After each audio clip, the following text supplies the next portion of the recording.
यो सदन भैँसी राँगाको विषयमा गफ गरेर यदि 5 वर्ष बिताउने हो भने हामीले गोबर बाहेक केही पनि प्राप्त गर्न सक्दैनौँ। हामी आत्मआलोचना गर्न चाहन्छौँ। त्यसैमा आएको समाचारले संसदमा हङ्गामा मचाइरहँदाखेरि त्यो जसले समाचारलाई प्रभावित पार्न खोज्यो कुनै व्यापारी, उसले कति रमाइलो मान्दो हो। यो सदन कुनै एउटा हेडलाइनमा उचालिने ठाउँ होइन। त्यसको वास्तविकता जाँच गर्नुपर्छ, त्यसलाई परख्नुपर्छ, अनि त्यसपछि आवश्यक भए मात्र सदन घेरिनुपर्छ, सदनमा हो हल्ला गर्नुपर्छ। त्यो र दुधको दुध पानीको पानी थाहा हुन्थ्यो कि यो सदनमा आइसकेपछि को के कुराको पक्षमा छन् या विपक्षमा छन् भन्ने कुरा थाहा हुन्थ्यो। त्यसकारणले राँगा भैँसीका भरमा बहसहरू चलाएर अगाडि बढ्ने हो भने नेपाली जनतामा निराशा छाउँछ। सभामुख महोदय, म गम्भीर ध्यान आकर्षण गर्न चाहन्छु। राज्यले लखेटेको, राज्यले मार्छु भनेको, भूमिगत बस्नु परेको, जेल जीवन बिताउनु भएको त्यति ठुलो सङ्घर्ष गरेर तपाईँहरूले यहाँ ल्याउनु भएको छ। हामीलाई गर्व छ तपाईँहरूप्रति। तर गर्व गर्न लायक, तपाईँको इतिहासमा गर्व गर्न लायक वर्तमान भइदियोस् भन्ने मात्र हाम्रो चाहना हो। एकअर्काप्रतिको वैमनस्यता, एकअर्काप्रतिको तिक्तता, सम्मानित सदनमा तपाईँहरू उखिरहँदा हामी के हेर्ने, मुस्कुराउने कि ताली पड्काउने कि ढ्यापढ्याप गर्ने कि मुख छोप्ने, त्यस्तो अवस्था हामीलाई सृजना नगरिदिनु होला। किनकि नेपालको राजनीतिमा तपाईँले दिनुभएको योगदानको हामी कदर गर्न चाहन्छौँ। हामी त्यो पुस्ता बन्न चाहन्छौँ जो अघिल्लो पुस्ताले गरेको राजनीतिक योगदानको उच्च मूल्याङ्कन गर्न सकोस्। तर म त भन्छु सम्मानित सभामुख महोदय, यो सदनमा 5 वर्षसम्म आजबाटै देशका 7वटा प्रदेशका सरकारी अस्पतालको लाइभ सीसीटीभी फुटेज एकातिरको भित्तामा राखौँ। देशका अझ विशेष गरेर मधेसका सामुदायिक विद्यालयका सीसीटीभी फुटेजको लाइभ फुटेज दाहिनेतिर भित्तामा राखौँ।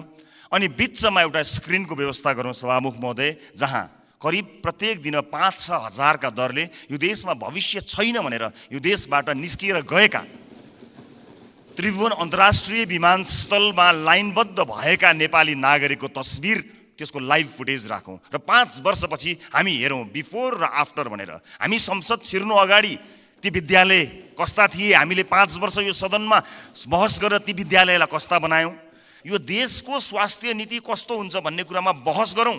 5 महिना अगाडि बहस गरौँ र त्यस बहसबाट निस्किएको निष्कर्ष, चाहे त्यो मुखमा त्यो निष्कर्ष निस्किएको भोलिपल्ट सरकार ढलोस्, जसुकैको सरकार बनोस्, सत्ता पक्ष प्रतिपक्ष बनोस्, प्रतिपक्ष सत्ता पक्ष बनोस्, तर त्यो नीति फेल हुनु भएन। हामीले कस्तो शिक्षा नीति बनाउने, आउनुहोस् सबै राजनीतिक दलका साथीहरू एक ठाउँमा उभियौँ र एउटा साझा शिक्षा नीति सरकारलाई हामीले रेकमेन्ड गरौँ। किनकि तपाईँले भोट माग्दा पनि नेपाली जनतालाई राम्रो शिक्षा दिन्छु भन्नुभएको हो, मैले भोट माग्दा पनि नेपाली जनतालाई राम्रो शिक्षा दिन्छु भनेको हुँ। अनि यहाँ राजनीति कसरी भयो? पार्लिमेन्टको डिग्निटीलाई नै हल्लाइदिने किसिमका गतिविधि हुँदाखेरि कता कता हामीलाई पनि त्यो रोग सरे जस्तो पनि कहीँ दिनमा भयो। हामी त्यो रोग सार्न चाहन्नौँ मान्यज्यूहरू, हामी त्यो रोग सार्न नै चाहन्नौँ। हामी तपाईँलाई त्यही सम्मानित स्थानमा राख्न चाहन्छौँ जुन सम्मानको तपाईँहरू लायक हुनुहुन्छ।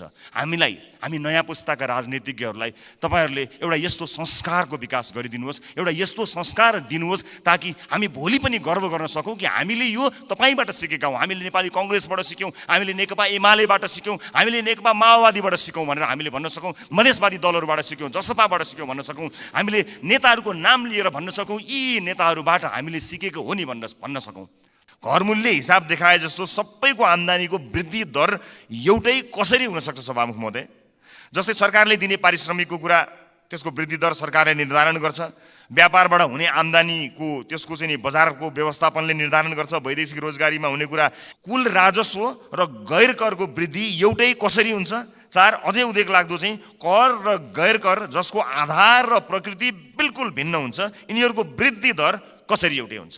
मेरो प्रश्न। महोदय, नागरिकता विधेयकका सम्बन्धमा राष्ट्रिय स्वतन्त्र पार्टी कुनै समुदायको विरुद्ध छ भन्ने भाष्य जबरजस्ती निर्माण गरेर निमुखा नागरिकलाई गुमराहमा राख्न खोजिएको छ।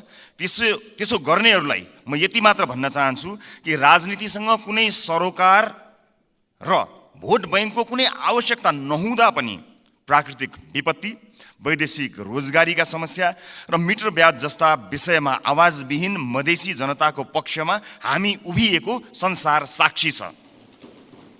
मैले श्रेय लिन खोजेको होइन, एउटा दृष्टान्त मात्र दिन खोजेको हुँ।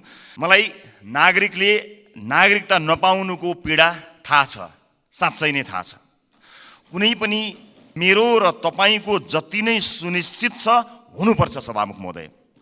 गलत बाटोबाट गएका हुनाले गलत मानिसको पुतला जलाइएको छ भन्ने कुरा म सम्मानित सदन मार्फत जानकारी गराउन चाहन्छु र गत केही दिनहरूमा भएका बहसहरू अलिकति अमर्यादित भएकोमा क्षमा याचना पनि गर्न चाहन्छु। 5, करका विभिन्न स्रोतहरूको वृद्धि दर फेरि राष्ट्रको ढुकुटीमा सङ्कलन हुने अनुमान हचुवाको भरमा भएको बजेटमा आधारित खर्चका कार्यक्रमहरू कसरी विश्वासिला हुन सक्छन्? सभामुख महोदय, यही सञ्चार माध्यमहरूमा कयौं व्यापारी व्यवसायीहरूले लगानी या विज्ञापनबाट प्रभाव पारेका छन्। यो सत्य हो। बोल्न धेरैजना किन डराउनुहुन्छ भने ती सञ्चार माध्यमहरूले गलत लेखिदिँदा आफ्नो छवि बिग्रन्छ भन्ने डरले कयौं मान्यहरू बोल्नुहुन्न। तर त्यसो भन्न मिल्दैन।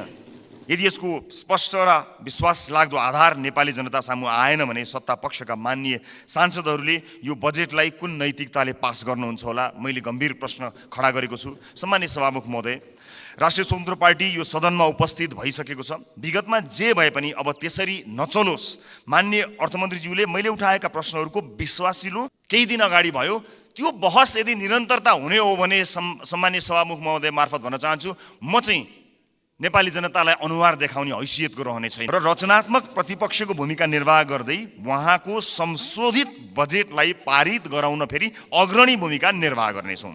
सभामुख महोदय, राष्ट्रले जित्ने कुरा भएको हुनाले परम्पराको नाममा बहुमतले पेलेर जाने मनस्थिति बनाइयो भने त्यसको परिणाम अवश्य पनि यो देशले भोग्नुपर्नेछ, सत्ता पक्ष या विपक्षले भोग्नुपर्ने छैन। त्यसैले सम्माननीय सभामुख महोदय, म आजको विषयवस्तुमा प्रवेश गर्नुभन्दा अगाडि केही कुरा स्पष्ट गर्न चाहन्छु।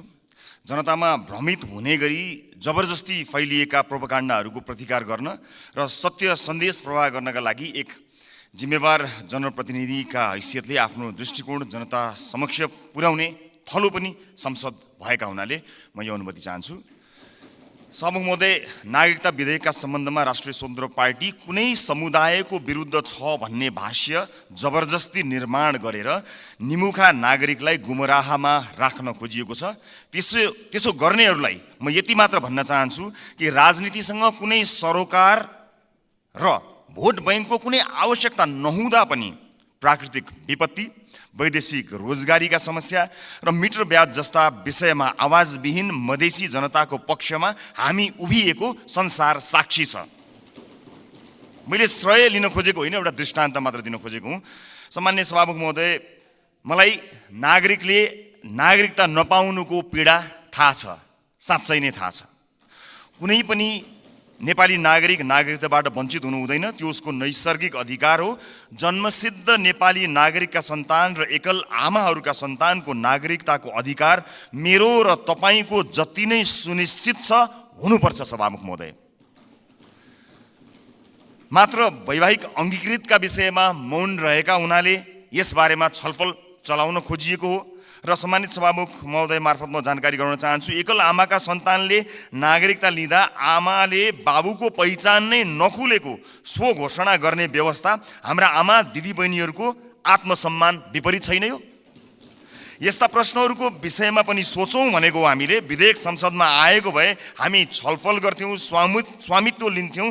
तर जसरी जुन बाटोबाट प्रमाणीकरण भयो जम्मा विपत्ति यतिमा हो सभामुख महोदय। र यदि सदनमा आएर छलफल हुने भएको भए त्यहाँ भएको विभेदका विषयमा पनि हामी कुराकानी गर्थ्यौँ। महिला र पुरुषलाई जुन विभेद गरिएको छ वैवाहिक अङ्गीकृतका विषयमा त्यसमा पनि हामी हाम्रो धारणा राख्थ्यौँ र दुधको दुध पानीको पानी थाहा हुन्थ्यो कि यो सदनमा आइसकेपछि को के कुराको पक्षमा छन् या विपक्षमा छन् भन्ने कुरा थाहा हुन्थ्यो। त्यसकारणले यो गलत बाटोबाट गएका हुनाले गलत मानिसको पुतला जलाइएको छ भन्ने कुरा म सम्मानित सदन मार्फत जानकारी गराउन चाहन्छु।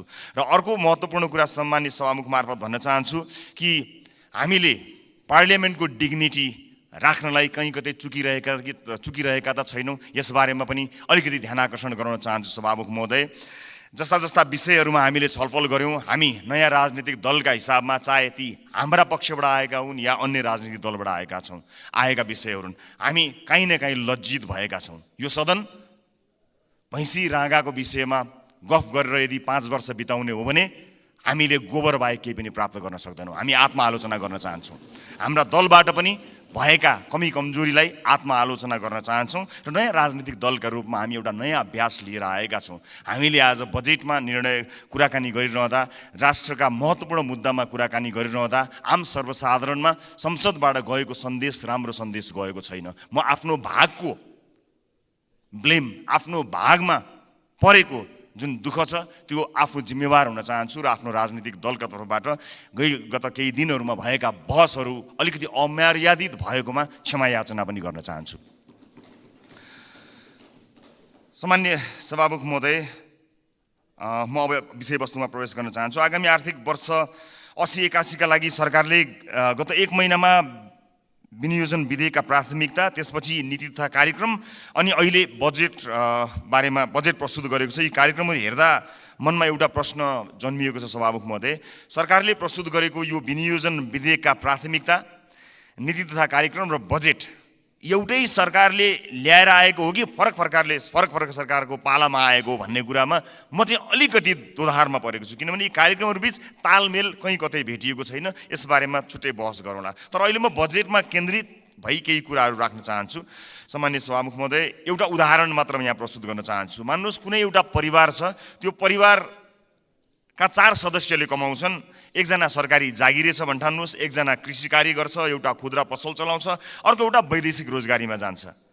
त्यस परिवारको घरमूलीले आउने वर्ष हाम्रो प्रत्येक सदस्यको आम्दानी एउटा 5% भनौँ न 5%ले बढ्छ भनेर हिसाब देखायो भने कसरी पत्याउने? घरमूलीले हिसाब देखाए जस्तो सबैको आम्दानीको वृद्धि दर एउटै कसरी हुन सक्छ सभामुख महोदय? जस्तै सरकारले दिने पारिश्रमिकको कुरा, त्यसको वृद्धि दर सरकारले निर्धारण गर्छ। व्यापारबाट हुने आम्दानीको त्यसको चाहिँ नि बजारको व्यवस्थापनले निर्धारण गर्छ। वैदेशिक रोजगारीमा हुने कुरा रोजगारदातामा भर पर्छ, श्रमको माग अनुसार भर पर्छ, ती देशको नीतिले निर्धारण गर्छ। कृषिबाट हुने आम्दानी, उत्पादनको अवस्था, बिक्री मूल्यहरूले निर्धारण गर्छन्। मैले दृष्टान्त दिएको घरमूलीको त्यो 5% को बेसुरा अनुमानको उदाहरण हाम्रो अर्थमन्त्रीज्यूको अनुमानसँग ठ्याक्कै मिल्छ कि भन्ने मलाई लागेको छ। यो बजेटमा माननीय अर्थमन्त्रीज्यूले चालु आर्थिक वर्षको जम्मा राजस्वको संशोधित अनुमानभन्दा आगामी आर्थिक वर्ष चाहिँ 24.37%ले राजस्वको वृद्धि हुने अनुमान गर्नुभएको छ। यो अङ्क याद गर्नुहोला माननीय सदस्यहरू, 24.37। यस बजेटमा माननीय अर्थमन्त्रीज्यूले राजस्वका 90 वटा शीर्षकहरूमध्ये 68 वटा शीर्षकहरूबाट प्राप्त हुने राजस्वको मूल्य दर 24.37% नै हुन्छ भन्ने अनुमान गर्नुभएको छ। साथै राजस्वका मुख्य आधारहरू जस्तै कर, गैर करको दुवैको वृद्धि दर पनि 24.37% अनुमान गर्नुभएको छ। त्यसै गरी करका स्रोतहरूमा आय, मुनाफा तथा पुँजीगत लाभमा लाग्ने कर, वस्तु तथा सेवामा आधारित कर र वैदेशिक व्यापारमा लाग्ने कर सबैको वृद्धि दर 24.37% हुन्छ भन्ने अनुमान गर्नुभएको छ।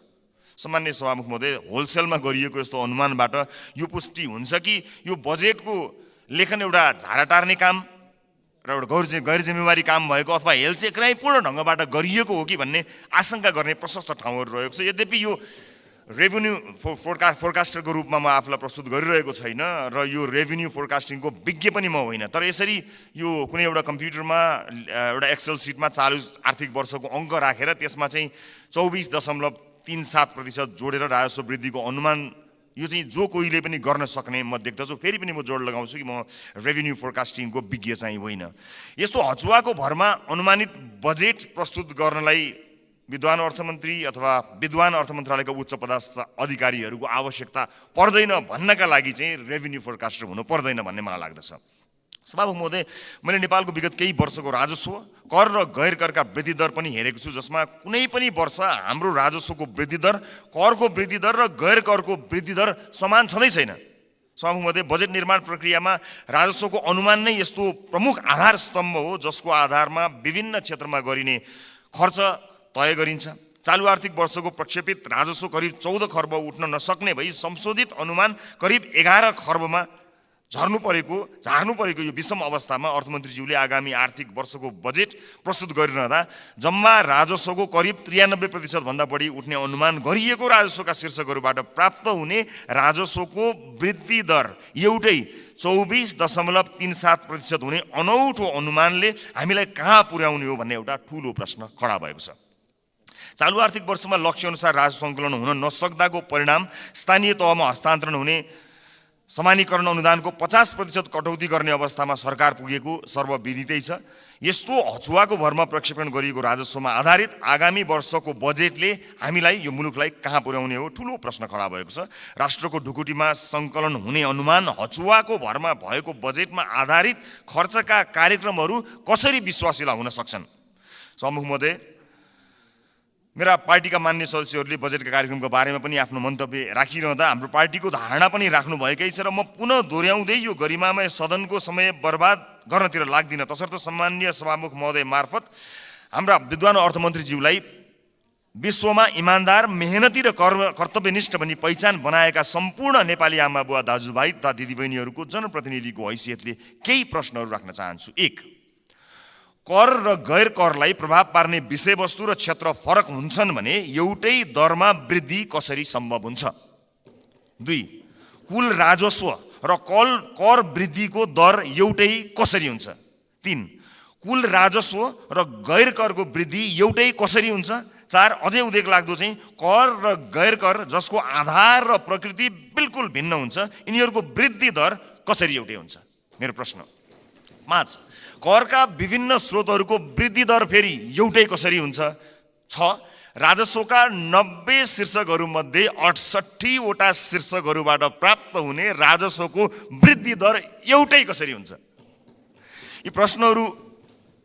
यी प्रश्नहरूले यस्तो हचुवाको भरमा प्रक्षेपित राजस्वको आधारमा खर्च गर्न बजेटमा प्रस्ताव गरिएका विभिन्न कार्यक्रमहरूको बारेमा छलफल र टीका टिप्पणी गर्नुको कुनै औचित्य छ कि छैन भन्ने कुरा खडा गरेको छ। सभामुख महोदय, झोलामा कति पैसा आउँछ भन्ने हचुवाका भरमा गरिएको अनुमानबाट गरिने खर्चका बारेमा छलफल गरेर गरिब जनताबाट सङ्कलन गरिएको राजस्व दुरुपयोग गर्नु कति उपयुक्त हुन्छ, यो पनि एउटा प्रश्न भएको छ। सम्मानित सभामुख महोदय, अर्थमन्त्रीज्यूले भर्खरै उठाएका प्रश्नहरूका सम्बन्धमा नेपाली जनतालाई स्पष्ट पार्नुहुनेछ भन्ने मैले आशा लिएको छु।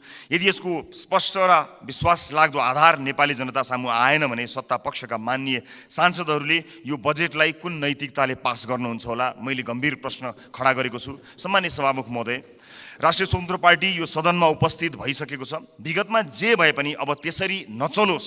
माननीय अर्थमन्त्रीज्यूले मैले उठाएका प्रश्नहरूको विश्वासिलो आधारसहितको भरपर्दो जवाब दिनु सक्नु भएन भने मलाई आशा छ उहाँ राजस्व अनुमानमा संशोधित प्रस्ताव लिएर आउनुहुनेछ। हामी सृजनात्मक र रचनात्मक प्रतिपक्षको भूमिका निर्वाह गर्दै उहाँको संशोधित बजेटलाई पारित गराउन फेरि अग्रणी भूमिका निर्वाह गर्नेछौँ। सभामुख महोदय, सचेत नेपाली जनताहरूले हेरिरहेका छन्।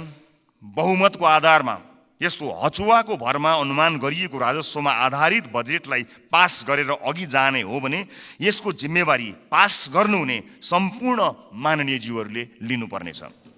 गल्ती हुन सक्छन्, त्यसलाई सच्याएर अघि बढ्नु इमान्दारिता र महानता हो।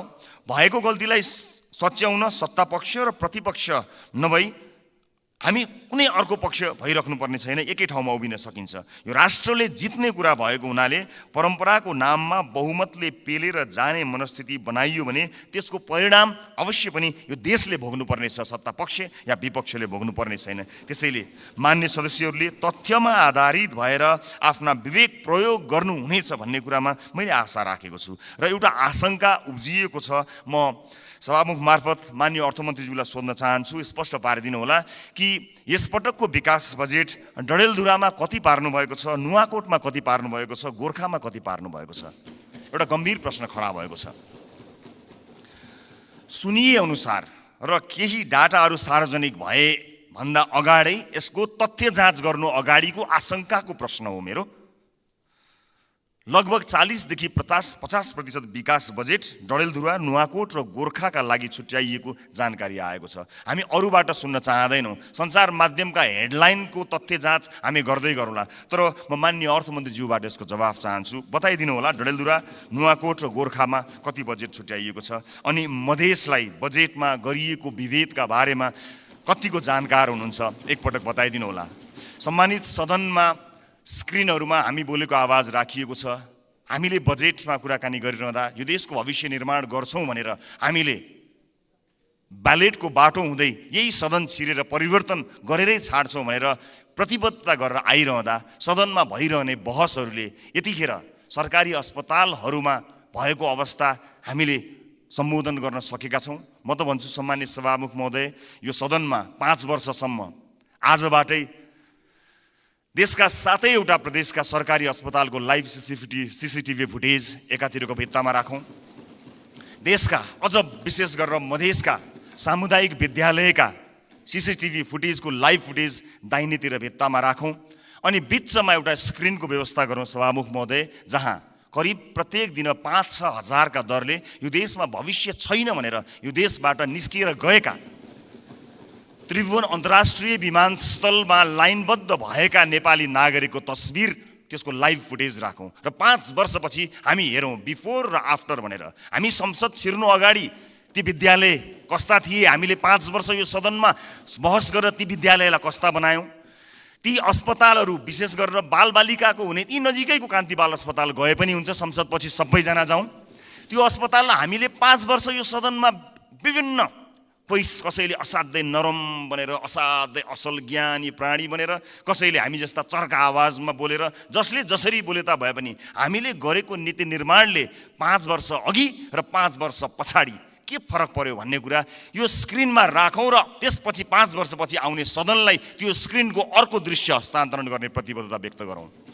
यदि यसरी गर्न सक्दैनौँ भने र यसरी रागा भैँसीका भरमा बहसहरू चलाएर अगाडि बढ्ने हो भने नेपाली जनतामा निराशा छाउँछ। सभामुख महोदय, म गम्भीर ध्यान आकर्षण गर्न चाहन्छु। यो सँगसँगै म अर्को एउटा ध्यान आकर्षण पनि गराउन चाहन्छु। हामीले बनाउने कानुनहरूका आधारमा र अझ विशेष गरेर हामीले छुट्याएको प्राथमिकताहरूका आधारमा जनजीविकामा प्रभाव पर्नुपर्ने हुन्छ, हाम्रो जीवनमा प्रभाव पार्ने होइन। तपाईँ हाम्रो जीवनमा आज यो सम्मानित सदनभित्र आएका हामीहरू नेपाली नागरिकलाई केही भनेर यहाँ आएका छौँ, तर आज सम्बन्धित मन्त्रीका जिल्लाहरूमा अलिकति पहुँच भएका सांसदहरूका जिल्लाहरूमा जसरी बजेट बाँडफाँड गर्ने कार्य भएको छ, के तपाईँलाई लाग्छ यसपछि फेरि पनि जनताका माझमा हात जोडेर भोट माग्न जाँदाखेरि हामीले यही 5 वर्षका गतिविधि र यिनै बजेटहरू यिनैका आधारमा नेपाली जनताले हामीलाई पत्याएर भोट दिनेछन्? दिने छैनन्।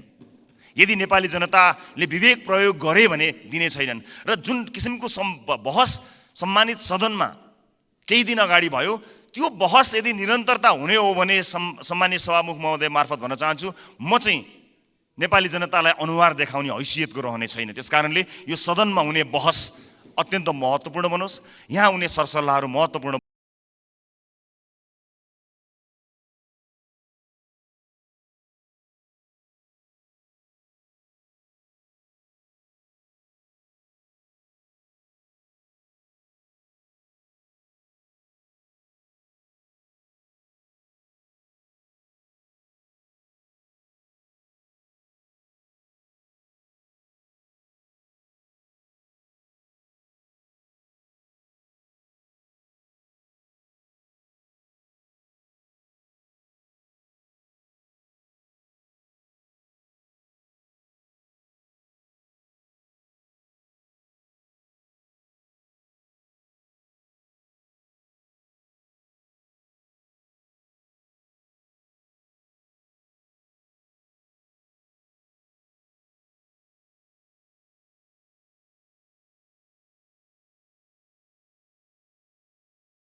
विदेशमा भएका हाम्रा राजदूतावासहरूको संयन्त्रले लाखौंको संख्यामा भएका नेपाली नागरिकहरूलाई सम्बोधन गर्नै सक्दैन।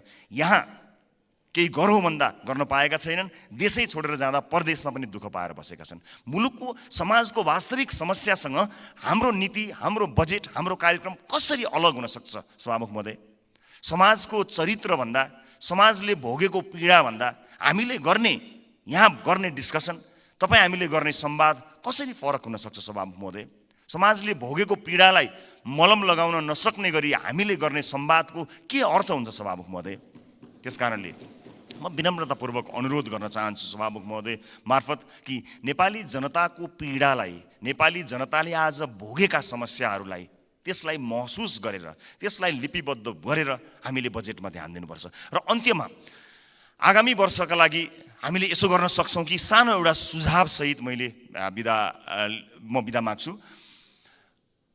बजेट बन्नुभन्दा 4-5 महिना अगाडि हरेक राजनीतिक दलका अझ विषयविज्ञहरू छन् भने उनीहरूलाई सहभागी गराएर प्राथमिकताका क्षेत्रहरू छुट्याउँ। कुनै पनि राजनीतिक दलले भोट माग्दाखेरि शिक्षा गुणस्तरीय र स्वास्थ्य आम नागरिकको पहुँचमा भनेर हामीले भोट मागेका हौँ नि। हाम्रो घोषणापत्रमा, हाम्रा वाचापत्रमा बाकाइदा लेखिएको छ नि। नेपालको संविधानले पनि त्यो अधिकारलाई सुरक्षित गरेको छ नि। भनेपछि के सत्तापक्ष के विपक्ष कसैको विमति होला र? हामीले कस्तो शिक्षा नीति बनाउने? आउनुहोस् सबै राजनीतिक दलका साथीहरू एक ठाउँमा उभियौँ र एउटा साझा शिक्षा नीति सरकारलाई हामीले रेकमेन्ड गरौँ। किनकि तपाईँले भोट माग्दा पनि नेपाली जनतालाई राम्रो शिक्षा दिन्छु भन्नुभएको हो, मैले भोट माग्दा पनि नेपाली जनतालाई राम्रो शिक्षा दिन्छु भनेको हुँ। अनि यहाँ राजनीति कसरी भयो? तपाईँको जिल्लाका बाटोहरूमा भोट हालेपछि अब तपाईँ यहाँ कुनै नेताको जिल्ला अथवा गाउँठाउँमा बाटो पुर्याएर भोट माग्ने दिनको त अब अन्त्य गर्नुपर्छ हजुर। सिङ्गो देशलाई हेर्नुपर्छ। अब त त्यसरी चल्दैन बाँडेर। यो नागरिकको स्वास्थ्यका लागि आवश्यक पर्ने हेल्थ केयर बिल कस्तो हुनुपर्छ? सबै राजनीतिक दलका 101 छानेर एक ठाउँमा बसौँ बजेट बन्नुभन्दा करिब 4-5 महिना अगाडि र हामी साझा अवधारणा बनाऊ र त्यसमा एउटा कमन कमिटमेन्ट गरौँ। त्यसलाई सरकारको शिक्षा नीति बनाऊ। कोही विपक्षमा हुने छैनन् किनकि सबैको अपनत्व हुनेछ। त्यसै गरी स्वास्थ्यका विषयमा कुराकानी गरौँ, अफोर्डेबल हेल्थ केयरका बारेमा हामी कुराकानी गरौँ र सबै दलका माननीयहरू अझ विषयविज्ञहरूलाई राखेर र आवश्यक परे नागरिक समाजबाट पनि विषयमा विज्ञता हासिल गरेका मानिसहरूलाई ल्याएर यो देशको स्वास्थ्य नीति कस्तो हुन्छ भन्ने कुरामा बहस गरौँ। 5 महिना अगाडि बहस गरौँ र त्यस बहसबाट निस्किएको निष्कर्ष, चाहे त्यो मुखमा त्यो निष्कर्ष निस्किएको भोलिपल्ट सरकार ढलोस्, जसुकैको सरकार बनोस्, सत्तापक्ष प्रतिपक्ष बनोस्, प्रतिपक्ष सत्तापक्ष बनोस्, तर त्यो नीति फेल हुनु भएन। यदि नेपाली जनतालाई हामीले हृदयमा राखेका हौँ, साँच्चै नै यो देशको मुहार फेर्नका लागि यहाँ आएका हौँ भने यो काम गरौँ। होइन आफ्नो र आफ्नाका मुहार फेर्न आएको हो भने यसै गरी चलाउँ, 5 वर्ष बिताउँ, तर हामी चाहिँ अनुहार देखाउन लायकका हुने छैनौँ। देशको मुहार जस्ताको तस्तै, तर राजनीतिज्ञको मुहार कति धेरै चम्किलो भएको छ हेर्नुहोस् त। किनकि हामीले जनताका मुद्दालाई चुनावका बेलामा मात्र सम्झ्यौँ, चुनाव पछाडि बिर्स्यौँ। म सम्पूर्ण माननीय सदस्यहरूलाई सत्तापक्ष प्रतिपक्ष जहाँ रहनु भएको छ म सबैलाई विनम्रतापूर्वक अनुरोध गर्न चाहन्छु। नागरिकता विधेयकमा पनि हामीले भन्न खोजेको त्यही हो। ओनरसिप यहाँ छलफल हुन पाएको भए सम्भवतः त्यसमा भएका बुँदाहरूमा अथवा छुटेका विषयहरूमा छलफल गर्न सकिन्थ्यो। यहाँ भएका कुनै पनि दलका मान्य सदस्यहरूले नेपाली नागरिकले नागरिकताबाट वञ्चित हुनु परोस् भन्ने कुरामा मत हाल्नै सक्नुहुन्न। कसले सक्नुहुन्छ र? विमति कसैको पनि हुने छैनन्। तर सबैले अपनत्व महसुस गरी सही ढङ्ग र सही बाटोमा आएको भए अहिले सम्भवतः सम्मानित अदालतमा गएर त्यो अड्किने थिएन। अनि त्यसको दोष केही दलहरूले लिनु परेको छ, वास्तवमा होइन। नेपाली नागरिकले नागरिकता प्राप्त गर्नुपर्छ भन्ने कुराको विरोधमा, त्यसको विपक्षमा कोही पनि नेपाली हुनै सक्दैन। तर त्यसभित्रको अन्तर्वस्तुमा पछिसम्मलाई सोचेर संवेदनशील विषयहरूमा यो सदन जहाँ नयाँ माननीयहरू र नयाँ राजनीतिक दलका रूपमा हामी पनि आएका छौँ, हामी पनि यसमा सहभागी हुन चाहन्छौँ अनि हामी पनि यो छलफलमा सहभागी हुन चाहन्छौँ, अन्तर्वस्तुमा कुराकानी गर्न चाहन्छौँ र त्यो विधेयकले छुटाएका तर महत्त्वपूर्ण विषयमा हामी योगदान दिन चाहन्छौँ र इतिहासलाई त्यो दस्तावेजमा हामी पनि सही साक्षी हौँ भनेर भन्न चाहन्छौँ। हामी पक्षमा छौँ। हामी जन्मसिद्ध नेपाली नागरिकहरूले नागरिकता पाउनुपर्छ भन्ने कुराको पक्षमा छौँ। हामी सम्पूर्ण योग्य नेपाली नागरिकहरूले नागरिकता पाउनुपर्छ भन्ने कुराको पक्षमा छौँ। हामी त्यो बहसमा सहभागी हुन चाहन्छौँ र पछिसम्म यो मुलुकलाई हित हुने विषयमा सहभागी मात्र हुन चाहन्छौँ। सम्मानित सदनमा आज मैले यति कुराहरू राखेँ। मलाई विश्वास छ हामीले गरेका बहसहरू केवल बहसका लागि होइनन्। हामीले भनेका यी शब्दहरू, हामीले प्रकट गरेका हाम्रा धारणाहरू केवल यतिकै एउटा धारणा राख्नलाई गरिएका विषयवस्तु होइनन्। विशेष गरेर यसपटकको संसदका सबै जस्तो सेसनहरूमा, सबै जस्तो विषयहरूमा आम नागरिकको चासो तुलनात्मक रूपमा अघिल्ला वर्षहरूको भन्दा बढी भएको एउटा डाटाले बताएको छ। अर्थात् नेपाली नागरिकहरू तुलनात्मक रूपमा नेपालको संसदमा भइरहेको बहसलाई अचेल, अत्यन्त गम्भीरताका साथ हेरिरहेका रहेछन्, एउटा अध्ययनले त्यो बताएको छ। यस्तो चासोको विषय बनेको यो सदन हाँसोको विषय नबनोस्, महत्त्वपूर्ण निर्णयहरू आउन सकुन् र एक अर्कामा सहकार्य गर्दै संसदीय मर्यादालाई कायम राख्दै बहसहरू कायम गरेर मुलुकका लागि केही चिज दिन सकियोस्। र यो 5 वर्षमा जसरी भनिन्छ नि, हामी हाम्रो जीवनको 5 वर्षलाई पल्टाएर हेऱ्यौँ भने 5 वर्ष अगाडि हामी कहाँ थियौँ र 5 वर्ष पछाडि हामी कहाँ छौँ भन्ने कुरा हामी सजिलै हेर्न सक्छौँ। व्यक्तिको जीवनमा 5 वर्षको धेरै ठुलो महत्त्व हुन्छ, देशको जीवनमा पनि त्यो 5 वर्षको अझ धेरै महत्त्व हुन्छ। त्यसकारणले हामी यो सदनको जब अन्तिम दिनमा यहाँ बोल्नेछौँ, अघि मैले भने जस्तै हामीले विशेष गरेर देशको टड्कारो समस्यामा रहेका नागरिकको स्वास्थ्यमा यो 5 वर्ष सदनभित्र आएर हामीले के गर्यौँ त्यो भन्न पाइयोस्। त्यसपछि निर्वाचित हुने मान्यज्यूहरूलाई बुझाउन पाइयोस् हामीले यो देशका लागि यति गर्न सक्यौँ, बाँकी तपाईँको जिम्मा भन्न सकियोस्। अघिल्लो सदनले हामीलाई के बुझायो? आज अघिल्लो सदनले बुझाएका कयौँ भ्रष्टाचारका काण्डहरू काँधमा बोकेर हामी हिँड्नु परेको छ। त्यसको निराकरण गर्नु पर्दाखेरि यहाँ एउटा दलको नाम आयो भने अर्को दलले विभिन्न बाहनामा बार्गेनिङ गरेर त्यसलाई विषयान्तर गर्न खोज्ने हो कि भन्ने आशंका पैदा भएको छ। एउटा विषय उठ्छ, त्यसपछि त्यो विषय सेलाउँछ, अर्को विषय उठ्छ। कता कता आशंका पैदा भएको छ। मैले भनेको थिएँ कि कहीँ पुराना राजनीतिक दलहरू एक अर्काको पोल खुल्ला भनेर आत्तिएका त छैनन्, विषयान्तर गर्न लागिरहेका त छैनन्। हामीलाई डर भएको छ। नेपाली जनताले नयाँ म्यान्डेट दिएर पठाएको राजनीतिक दलका रूपमा हामी पुराना माननीयज्यूहरूबाट सिक्न चाहन्छौँ, बुझ्न चाहन्छौँ। तपाईँको राजनीतिक लडाइँ र तपाईँको राजनीतिक इतिहासको मानमर्दन गर्ने हाम्रो ध्येय कहीँ पनि छैन। कुन सङ्घर्षले तपाईँले आज यो दिन ल्याउनु भएको छ?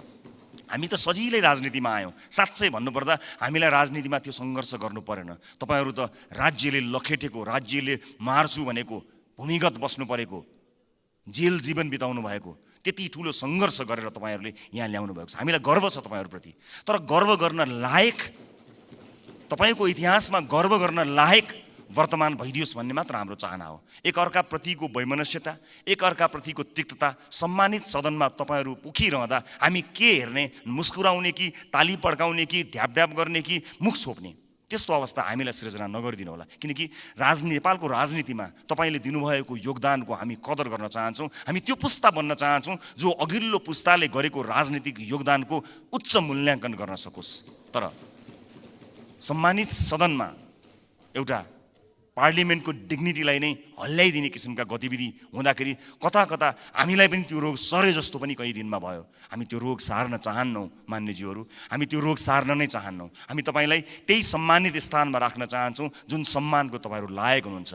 हामी नयाँ पुस्ताका राजनीतिज्ञहरूलाई तपाईँहरूले एउटा यस्तो संस्कारको विकास गरिदिनुहोस्, एउटा यस्तो संस्कार दिनुहोस् ताकि हामी भोलि पनि गर्व गर्न सकौँ कि हामीले यो तपाईँबाट सिकेका हौँ। हामीले नेपाली कङ्ग्रेसबाट सिक्यौँ, हामीले नेकपा एमालेबाट सिक्यौँ, हामीले नेकपा माओवादीबाट सिक्यौँ भनेर हामीले भन्न सकौँ, मधेसवादी दलहरूबाट सिक्यौँ, जसपाबाट सिक्यौँ भन्न सकौँ, हामीले नेताहरूको नाम लिएर भन्न सकौँ यी नेताहरूबाट हामीले सिकेको हो नि भन्न सकौँ। तर हामीले, माफ गर्नु होला, म क्षमा चाहन्छु, पछिल्ला केही गतिविधिहरूलाई हेर्दा हामीले चाहिँ उल्टो कुरा सिक्छौँ कि हामीलाई पो त्यो रोग सर्छ कि भन्ने डर पैदा भएको छ।